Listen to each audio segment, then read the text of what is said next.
defining what a limit is, we were able to derive a bunch of rules that makes calculating a lot of the limits a lot easier. We're able to do something similar now with continuity. When we want to verify the continuity of a function, we often don't have to use the definitions like we just did in the last example. It's actually possible to build up some complicated continuous functions from the simple ones using these rules. So the theorem is, if f and g are continuous at a and c is constant, then the following functions are also continuous at a. F plus g, f minus g, a constant times f, f times g, and f divided by g, as long as g of a does not equal 0. This notation, talking about functions by name without including the independent variable, really confused me for a long time. I didn't understand how you can talk about the function without talking about the independent variable, but it's just shorthand. We're talking about the function itself, not the particular action of the function. So we're focusing on doing something to the function rather than what the function is doing. So here, for instance, f plus g means take the values of f at x and add them to g at x. It doesn't matter what each of the functions does at x, we're focusing on adding those two values together. The independent variable is still there, we just didn't write it down. So do these look familiar? They correspond exactly to the first 5 limit laws. This was the addition law, the subtraction law, the constant multiplier law, multiplication and division. So for instance, let's just prove this one using our limit laws. Since f and g are continuous at a, we have that the limit as x approaches a of f of x equals f of a, and the limit as x approaches a of g of x equals g of a. Therefore, so this is just more of the weird sort of notation. This is just the definition of this notation. So if you have f plus g and then take an independent variable, that's the same. You're just saying take the value of f at x and the value of g at x and add them. That's what this means. The same is true of the other ones. And then because of the addition rule of limits, this equals this. And then because these are continuous, we know that that equals f of a plus g of a. And that equals, rewrite it. And that's what we needed. We started with the limit of this function as x approaches a, and we showed that it equals the value of the function at a. Okay, so that proves number 1. Now notice something else here again. Here, we're only talking about f and g are continuous at a point a, okay? But the same way we did with intervals just of a single function, it follows from this theorem then that if f and g are continuous on an interval, then f plus g, f minus g, and so on are also continuous on that interval. So in our video about the limit laws, we presented this theorem as the direct substitution property. So now we can say this again. Any polynomial is continuous everywhere, and any rational function is continuous everywhere it's defined, meaning everywhere on its domain, in other words, whenever the denominator does not equal 0. And a rational function, remember, is just a polynomial over a polynomial. So let's prove this. So a polynomial has the form where the c's are constant, and the constant law tells us that the limit as x approaches a of a constant just equals the constant. And we know that the limit as x approaches a of x to the m equals a to the m for m equals 1, 2. This is just the power law. So the point is that this is true of every power of x in this equation. And then this, of course, is just the statement that x to the m itself is a continuous function. So then using the rules that we just stated, we just said that CF is continuous if f is continuous. So that means that from this, that would mean that g of x equals cxm is continuous from our new rule. Since p is just a sum of functions of this form, then part 1, the addition part of the rule we just stated, says that this has to be continuous as well. So therefore, p is continuous. Now, for a rational function, the rational function is of the form p of x over q of x, right? Where these are both polynomials. The domain of f is all of the reals except where the denominator equals 0. And then we just showed that both p and q themselves are continuous everywhere because they're both polynomials. So by part 5 of the rules we just showed, f over g is continuous everywhere it's defined, so that means that this is continuous at every number of its domain. Okay, so knowledge of which functions are continuous enables us to evaluate some limits very quickly. So if we have this function f of x, and we want to find the limit of f of x as x approaches -2, this is a rational function, this is a polynomial, and this is a polynomial. So it's going to be defined as long as the denominator is not 0, in that case when x does not equal 5 over 3. So then we just have the limit. Here, x doesn't equal 5 over 3, so we can just plug in the numbers here. So we have -2 cubed, and that equals -8 plus 8, so it's -1 over 11.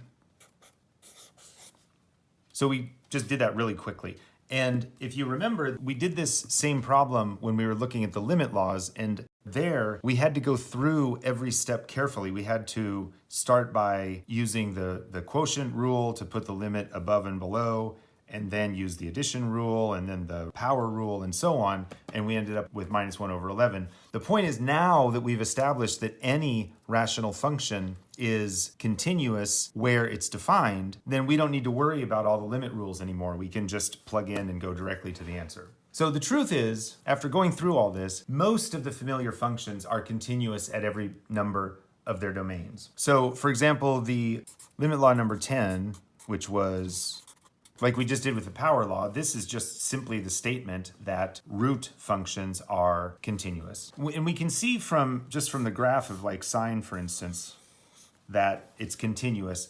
And we can prove this, but it takes a little work, so I'm not going to bother with that now. But given that sine and cosine are both continuous, then we know, since tan equals sine over cosine, we know from part 5 of our theorem that tangent has to be continuous also anywhere it's defined.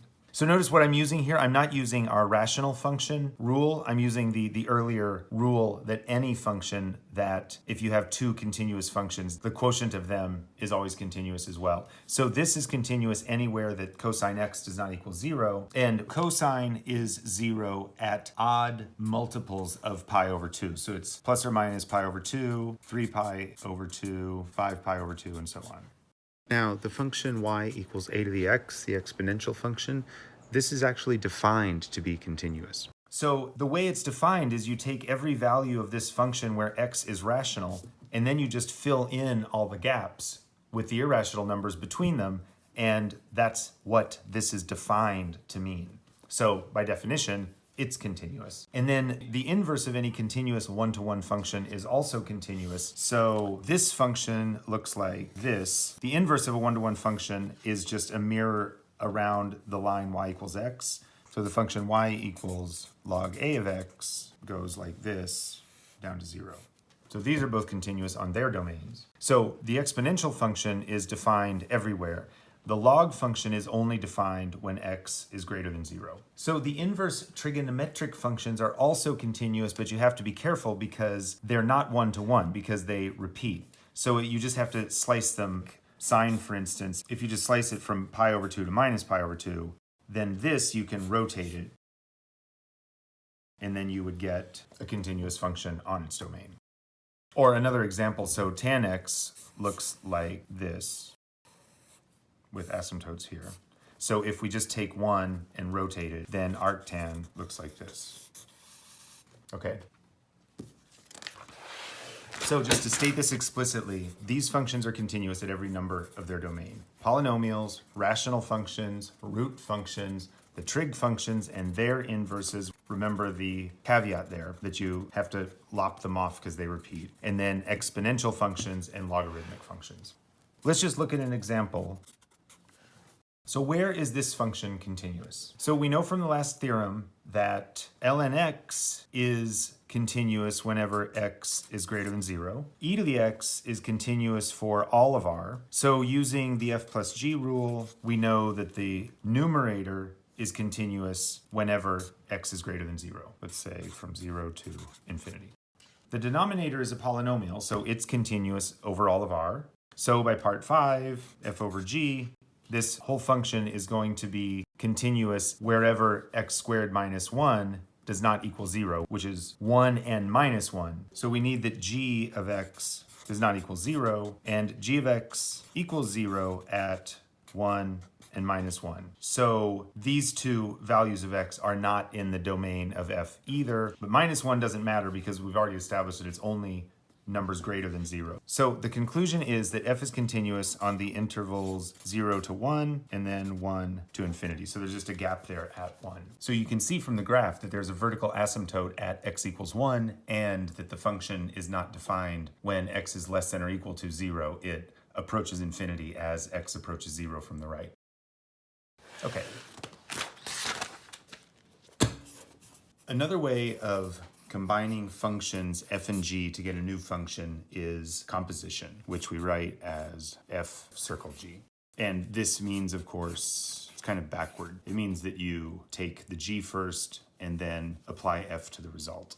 What we want to prove here is that if f and g are continuous, then f circle g is continuous as well. Okay, so to prove this, we need the following theorem. If f is continuous at b and the limit as x approaches a of g of x equals b, then the limit as x approaches a of f of g of x equals f of b. In other words, the limit of f of g of x equals f at the limit of g of x. So what this says is that if the function is continuous and the limit exists, then you can move the limit symbol through the function symbol. You can do either one of them first. So intuitively, this is reasonable because if x is close to a, then g of x is going to be close to b. And since f is continuous at b, then f of g of x is going to be close to f of b. But let's prove this using our epsilon delta definition. Okay, we need to show that the limit of f of g of x equals f of b. So in other words, using the delta epsilon definition, given an epsilon greater than 0, we need to find a delta greater than 0 such that f of g of x minus f of b is less than epsilon whenever x minus a is less than delta. So now we're just going to apply the delta epsilon definition to the premises of the theorem and see what we get. So since f is continuous at b, that means that the limit as y approaches b of f of y equals f of b, right? That's the definition of continuous. So in epsilon delta, that means that there's a delta 1 greater than 0 such that whenever the distance from y to b is less than delta 1, the distance from f of y to f of b is less than epsilon. And next, for this one, if we rewrite this, we get there exists a delta greater than 0 such that whenever x minus a is less than delta, then g of x minus b is less than delta 1, right? Because we can just, it doesn't have to be epsilon, we can say delta 1 instead. So then just by combining these two statements, we see that whenever x minus a is less than delta, we have that g of x minus b is less than delta 1. But then if we let y equal g x, if we just plug this in up here, we have that if this is true, then this is true, and that implies that this is true. So plugging this in here implies that f of g of x minus f of b is less than epsilon. So what we showed was that given any epsilon, we can find a delta such that when x minus a is less than delta, then f of g of x minus f of b is less than epsilon. Therefore, the limit as x approaches a of f of g of x equals f of b, which was what we wanted to show. Now, this doesn't prove the composition rule, but now we can use this to prove that the composition of two continuous functions is continuous. So now, theorem. If g is continuous at a and f is continuous at g of a, then the composite function f circle g given by f of g of x is continuous at a. Proof. Okay, so we're given that g is continuous at a and that f is continuous at g of a. So in other words, the limit as x approaches a of g of x equals g of a, and the limit as x approaches g of a of f of x equals f of g of a. Now, the previous theorem stated that if f is continuous at b and the limit as x approaches a of g of x equals b, then the limit as x approaches a of f of g of x equals f of b, which equals f of the limit of g of x. So let B equal g of a. We're given in our theorem that f is continuous at g of a. So f is continuous at b equals g of a. And we're given that g is continuous at a, which means that the limit as x approaches a of g of x equals g of a. That's what continuous means, equals b. So when we let b equal g of a, then both of the premises from the last theorem are satisfied because f is continuous at g of a, let that equal b. So then f is continuous at b, and then because g is continuous, the limit of g of x equals g of a, which also equals b. So the two premises are satisfied. So the conclusion of the last theorem is you can move the limit symbol through the f symbol. And then the second equality, we're just adding what we have here, that g is continuous at a. So then the limit of g of x as x approaches a equals g of a. So we're just plugging that in. So putting these together, we just have that the limit as x approaches a of f of g of x equals f of g of a. If we let h of x equal f circle g of x, which is f of g of x, then plugging this in here, then we have that the limit as x approaches a of h of x equals h of a. Meaning, in other words, that f circle g is continuous at a. That's what that means. All right.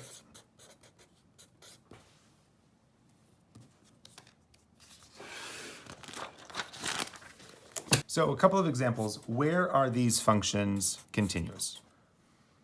H of x equals f of g of x, where f of x equals sine x and g of x equals x squared. Now, g is a polynomial, so it's continuous on all of R, and sine is also continuous on all of R.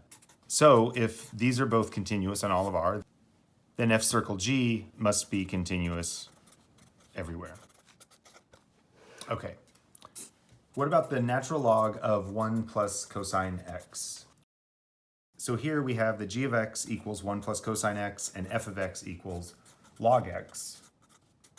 So both of these are continuous because 1 is continuous, cosine x is continuous, and then we proved earlier that f plus g is continuous. And from our theorem of simple continuous functions, the natural log is also continuous anywhere it's defined. So the composition of these two is continuous anywhere in its domain. So the question is, what is its domain? 1 plus cosine x is defined everywhere, but ln x is only defined when x is greater than 0. So that means that if we're looking at f of g of x is only going to be defined when x is greater than 0. And cosine x goes from -1 to 1. So whenever cosine x is bigger than -1, then this is bigger than 0. But if cosine x is at -1, then this is going to be 0, which means that the logarithm won't be defined. And that happens whenever x equals plus or minus pi, plus or minus 3 pi, and so on. So f then, the composition has discontinuities whenever x equals plus or minus pi, plus or minus 3 pi, and so on. And here's what that graph looks like. So it's continuous everywhere except at those odd multiples of pi. Okay, and that is it for our basic introduction to continuity in one variable over the real numbers. And this concludes our series on limits in one variable. So what we're going to do next is basic topology and move toward proving L'Hopital's rule. Thank you.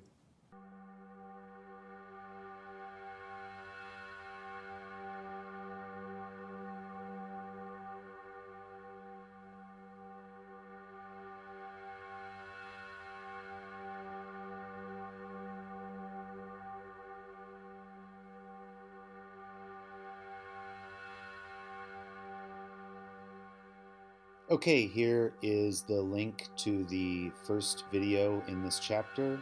Here is the link to the previous video. Here is the link to the next video. And click here to subscribe, and please join me on Patreon. The link to that is below in the description. Thank you.